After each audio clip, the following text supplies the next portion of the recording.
Tonight on The Project.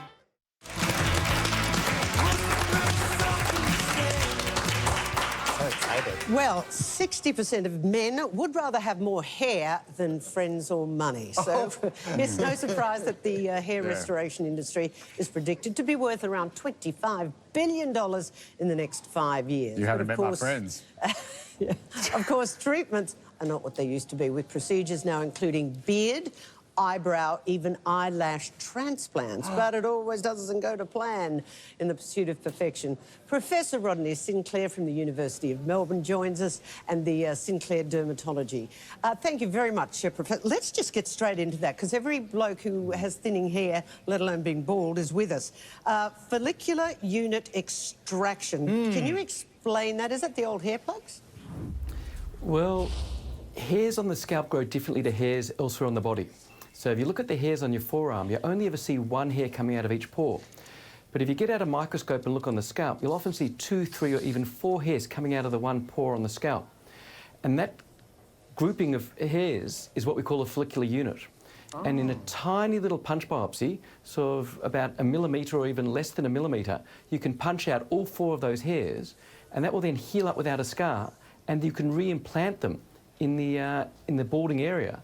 And again, you can do that without scarring. So it is like the old plugs, but these are tiny, tiny little plugs, so they produce a very natural appearance, and most people wouldn't know that you've had a hair transplant if you've got the FUEs. So no scars and stitches and all that sort of stuff? Well, that's right. Those don't have the scar at the back of your head. The old technique, the FUT or follicular unit transplants, was where you cut out a strip from the back of the head and sewed it up, and that produced a linear scar at the back of the scalp. And then the technicians would divide that strip of skin into these tiny little follicles, which would then be implanted as units of, 1, 2, 3, 4 hairs. Right. Now, we've seen recently people are getting obsessed with fake lawns, synthetic lawns to replace real grass. Can you replace your real hair with synthetic hair? Yes, you can. The technology is still emerging. So we've actually done this in our clinic in the past, and what we found was that you get an instant result. It looks fantastic and it looks good for 1 year, 2 years, 3 years, but then over time those grafted hairs don't anchor in long enough and they fall out. And sometimes people get a bit of a reaction, they get some inflammation there, and you've got to take them out. So if you suddenly wanted to look good tomorrow, this would be the ideal way to do it, but you're not going to get the longevity out of it. Whereas if you do a transplant with either technique, the FUE or FUT, those hairs are going to last a long, long time. Okay, now, I don't know why anyone would do this, but I've heard that men are actually getting facial hair transplants. I mean, are they done the same way, and why would someone want this? Well, it actually goes the other way. Sometimes I was actually just at a conference and I was talking to an Indian hair transplant surgeon, and he was saying that they often take the hairs from the beard and then put them onto the scalp. So when they run out of donor areas on the scalp, they take the little follicular units out of the beard and put them on the scalp.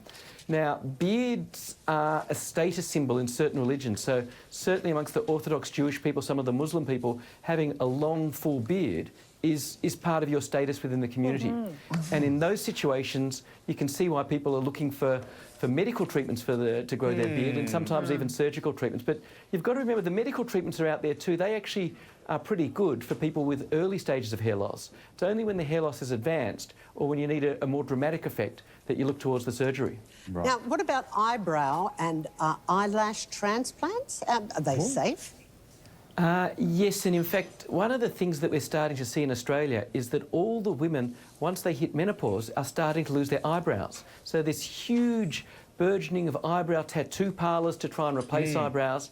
And it's not really certain why this is happening. It's got a medical diagnosis. We call it frontal fibrosing alopecia. And people have been looking as to why this has suddenly increased over the last 10 or 20 years. And one of the factors that's been implicated is the use of sunscreen, and not just ordinary sunscreens, but also the SPF and the leave-on moisturisers that are pretty much ubiquitous amongst Australian women. And that might be one of the factors involved in why the eyebrows are disappearing. Now, we have done some genetic work. In fact, we just published a paper on this earlier this year in Nature Immunology and Genetics, and we found a number of genes associated with this condition, but the genes are not the whole explanation. There's obviously an environmental trigger that's causing this condition to become much more common. Wow. Wow. Now, if we don't go to a reputable practitioner for any of these things, what sort of things can go wrong? Well, hair loss is treated at multiple different levels in the community. So your hairdresser can style your hair to disguise the hair loss, and in early stages that produces great results. They've got some tricks and camouflage techniques, volumizers, hair extensions. There's lots of things that the hairdresser can do. The hairdresser's also got access to some of these new prostaglandin medications that are available, and I know Kerastase has a particular brand, or has two products actually. One's Aminexor, another one's Donsifique, that you can get at the salon, and they actually promote hair to grow. Then the next step is the pharmacy. You can actually buy Regain over the counter in the pharmacy, no prescription required, no consultation, and if you use that properly and you use that continuously, that'll also grow hair. And then if you go to your doctor, there's prescriptions available from the doctor. You can get the ingredient in Regain is minoxidil. You can get minoxidil tablets prescribed by your dermatologist.